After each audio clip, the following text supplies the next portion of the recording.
St James's Park, the cathedral on the hill, the heartbeat of the city, the home to Newcastle United Football Club. Now the richest football club on the planet, the objective is clear: to become the biggest and the best football club on the planet. And with statements like those, it is no wonder that the eyes of the football world is firmly focused on Newcastle upon Tyne.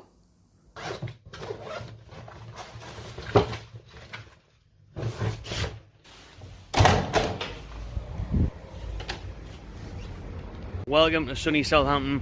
I am, however, on my way to the richest football club in the world. Not going to Real Madrid, not going to Paris Saint-Germain, I'm going to Newcastle United. Yes, the well-publicised takeover of Newcastle United from Saudi Arabia's state PIF group has now made them worth £320 billion. So I'm heading up there to see exactly how the fans feel, how the journalists feel, and what it means for the club, the city, and the Premier League.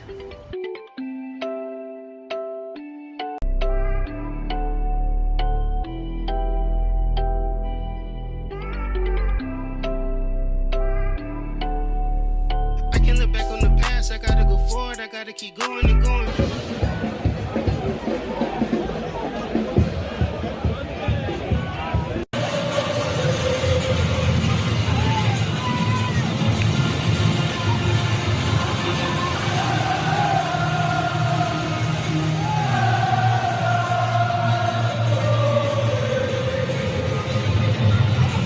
The owners have bought the club. Saudi Arabia's PIF have got involved. Their ambition is for Newcastle United to be amongst, if not the biggest club in the world. That is the idea. That is what they want to achieve, and that seems fanciful in many ways, given the fact that they've been in constant relegation battles for so many years and they haven't won anything since 1969, domestically since 1955. But in theory, everything is here at Newcastle to be built upon to make them that.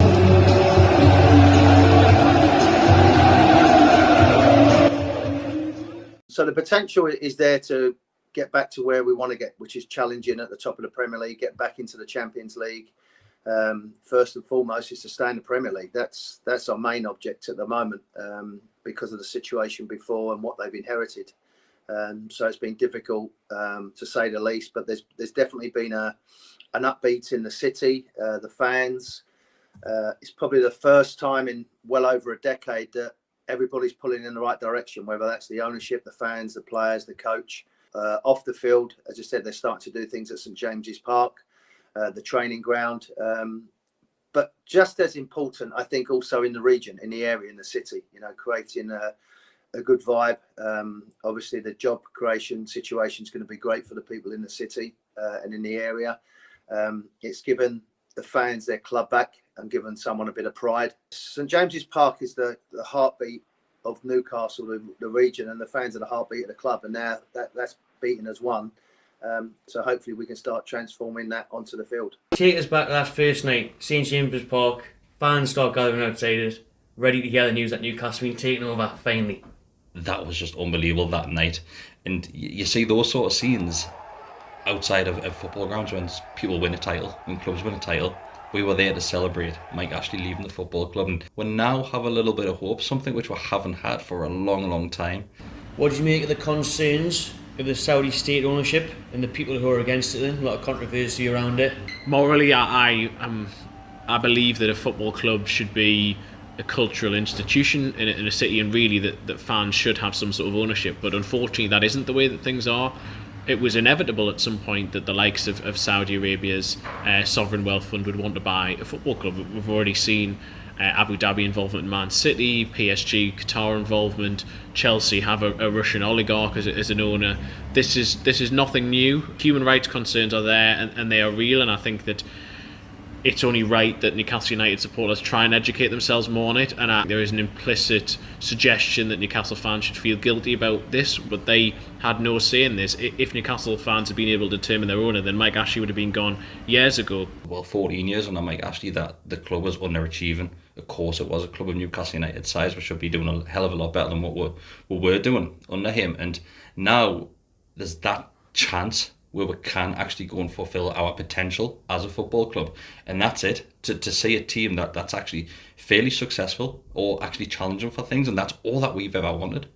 First and foremost, the take the politics first, is, you know, people are chatting about what's gone on, and I think that's a good thing. You know, whether it's been, you know, in the football world, in the Premier League, if it's been in businesses that the government's been involved with, people are chatting. It's been up there, and that's, I think, anyone that's, you know, has that concern has made people talk and made people know what's going on. I think sometimes in the Premier League or the UK, we get a little bit cocooned about it's just revolves around us and that's it. But the Premier League set out a guideline of what new owners have to abide to. And the new owners of Newcastle United abided by that. And that's why it went through by the Premier League.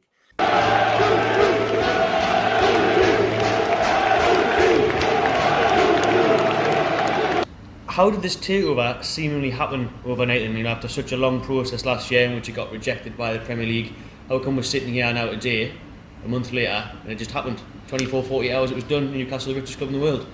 Well, I think it was a lot longer process than that. I mean, even discounting the sort of 18 months, I think in the weeks before, Mike Ashley's people basically trying to re-engage with the Premier League and basically say, how can we actually get this situation resolved? And ultimately what it came down to, in my opinion, as much as the Premier League may argue otherwise, was to do with piracy and to do with basically allowing beIN Sports to be able to be broadcast in Saudi Arabia, to make sure that the Premier League's rights holders there where it would be serviced. And then once that was sorted, I think that was then facilitated the fact that PIF and the Saudi state suddenly became different entities legally in the view of the Premier League. And yeah, it was a very complex geopolitical issue which was eventually sorted primarily over the issue of piracy. With Newcastle, it's almost like you're looking at a club now and say, if any club deserves to get a massive injection of money, it's the long-suffering Newcastle fans. That is a big club. It's not like Manchester City. Fan base, in comparison to Newcastle, like what you just described there, be an early kickoff, they'll still sell out their end. It doesn't matter if they're in a relegation fight or at the top. Those Newcastle fans are there, right? Even though they've had to suffer Mike Ashley down the years. I don't think there's a club in the Premier League that, you know, that you can begrudge them getting that, you know, amount of money, because they've got the fan base, they've got the stadium and everything to back it up. I would like to see Newcastle back up there. And I think it's good for the Premier League. I really do think it's good for the Premier League. So I'm not begrudging Newcastle getting that money whatsoever. The concern is obviously another one's at the table. You know, that's where the concern is. I don't think it's anything to do with, you know, the club and the manager. It's a concern that someone's going to take a challenge and going to be, you know, challenging them like we should do. You know, we don't want to have a breakaway group like we've seen in other leagues where it's like one or two teams keep. Well, you want to challenge, you know, and that's the beauty of the Premier League. The backlash, if you like, from the other clubs is a little bit of fear, because they know this ownership means business. They looked at the coaches, they've looked at what they want to do. The money, the resources that they've got will put them on the level playing field. And that's what we want in the Premier League. We want more people challenging for the prizes. When you're talking about challenging, winning in and competing with Liverpool, Man City and Chelsea, it seems a million miles away. But, you know, we've seen with, you know, the likes of Sir Bobby Robson in my time, you know, when he took over from Ruud Gullit, a club that was simmering mid-table, not really going anywhere with Ruud, losing his identity. Sir Bobby comes in and with 18 months, we're you know, challenging in the Champions League. So it can be done in a short time. But there is only one, Sir Bobby Robson, so that would be something that we have to be mindful of as well. But, you know, the fear is coming from what potentially this club could be. The fan base has never been a doubt. The stadium is magnificent. It's being looked after now. It's being cleaned. It's being respected as it should do. And the rest hopefully the rest will follow. There seems to be an immense optimism around the club, and that is because of the potential that the owners allow them going forward. There are going to be financial fair play restrictions. So, PIF also do not just want to throw money at this, they do see it as an investment, so it won't just be bottomless sums they'll put into it, but really the way that they increase revenues is eventually to be in the Champions League every season and to be winning things, and so they will speculate to accumulate in that sense. So I think that in theory the potential is unlimited. I think 5 years to win the Premier League, as Amanda Staveley said, was the ambition, is probably unrealistic, but I don't think 10 years it is to be regularly competing both on a national and European level, because the resources are there, they need to rebuild the infrastructure of the club in terms of the stadium, particularly the training ground and the academy. But once those things are in place, and once they can start attracting bigger and better players and really establishing a base and bringing in sponsorship deals, then I think the possibilities are endless. Everybody's talking about winning titles and things like that, but I think personally for me now, it's just being a solid Premier League team to start with, getting that top 10 and have a couple of seasons there, just competing for a cup, get to a cup final. You don't even have to win it, just get to the final. And I think we'll have to not necessarily aim low, but aim lower than what a lot of people are expecting. We're not going to go straight in there and win trophies straight away. It'd be great if we did. But if you're offering me top 10 in the next 2 seasons going forward, especially the predicament that we're in at the moment, or we have been, I'll take that. I'll snap your hand off all day long. Of course, in the long run, you want to be challenging for those. You want to be in Champions League football. You want to be travelling all over the world supporting Newcastle United.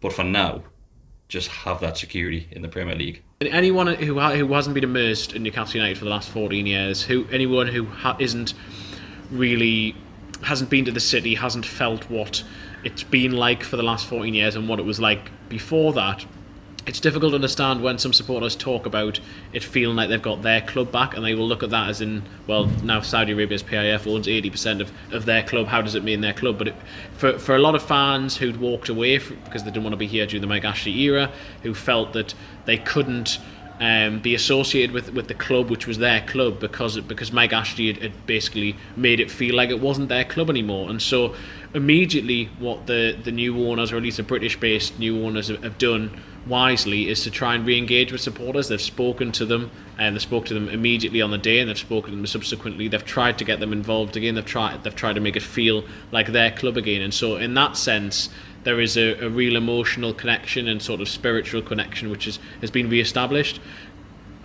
Conversely, there is that idea that actually the club is in some ways further away than it's ever been from the supporters, and by that I mean not necessarily in its actions, not necessarily in the way that it tries to engage supporters, but basically having the potential for owners for the fans, to own the club or to have any real say in the club. Because now that Saudi Arabia's PIF will own 80%, I'm sure the long-term plan for them will be to own 100%, and I can't see them letting fans buy any of that club, and so therefore the club isn't even based in the UK anymore. Obviously, we need to educate ourselves in regards to what's happening over Saudi Arabia. We can't just ignore it. We really can't, and we'll have to sit there and acknowledge and listen to the people that the likes of Amnesty International and things like that. We'll have to sit there and hear them out.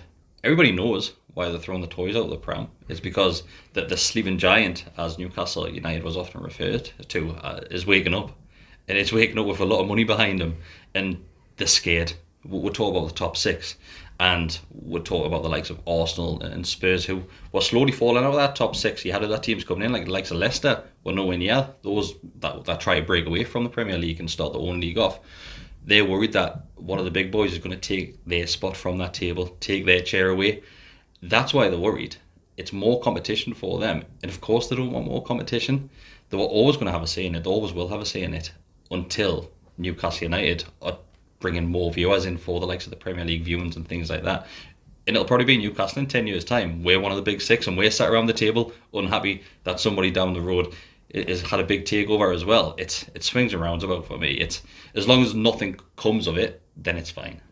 Well, many Newcastle fans, understandably and probably rightly, have argued, why should other clubs be given a heads up when this was a matter to do with one of the Premier League clubs, and other Premier League clubs should not have any say in who is taken over other Premier League sides. So I think that the Premier League have mishandled this from start to finish. I think there are so many answers that we are still waiting for in terms of why it was delayed for so long, why it was eventually passed, why those issues did hold it up, why arbitration happened in the way that it did, and Mike Ashley still has a lot of questions to answer. I think the new ownership still have some questions to answer in terms of why allegedly some of the questions that were asked of them were not provided or were not forthcoming from Saudi Arabia, and the Premier League has a lot of questions to answer, but seemingly rather than come out and answer them, Gary Hoffman has decided to leave as chairman due to unpopularity from other Premier League sides. I think that shows the opposition there has been to the Newcastle takeover. Some clubs for moral reasons, but I think a lot of them to do with jealousy and to do with fear of what Newcastle United could become, particularly those clubs who are in and around the sort of Champions League qualification every year, who need that revenue, and the fear that Newcastle United, backed by the owners that they have, could really gate crash at and become a force in future. So Gary Hoffman, I think, has fallen on his sword to a certain degree, but if Premier League clubs think that getting rid of the chairman is going to resolve all the issues, I think that boat is already sailed, and that they're going to have to just get used to the fact that Newcastle United have these owners now. They're going to try, I can see a lot of Premier League clubs are going to try and still stifle Newcastle. We've got the issues at the moment in terms of sponsorship deals and what sponsorship deals are going to be allowed. But the takeover has passed. I can't see that being reversed, and so Premier League clubs, I think, are going to have to get used to the fact that Newcastle United under new owners are now around. A takeover with several layers: controversy, excitement, jealousy, and many more. A football giant has well and truly been woken up once again. Can they reach the upper echelons of European football? The question remains to be seen, but financial power is evident in football today. The rise of Manchester City, the dominance on the European stage of London club Chelsea, and what's going on in Paris at Paris Saint-Germain as they allure the best players in the world to the capital of France. Can Newcastle be the next big powerhouse in English and European football? Time will tell.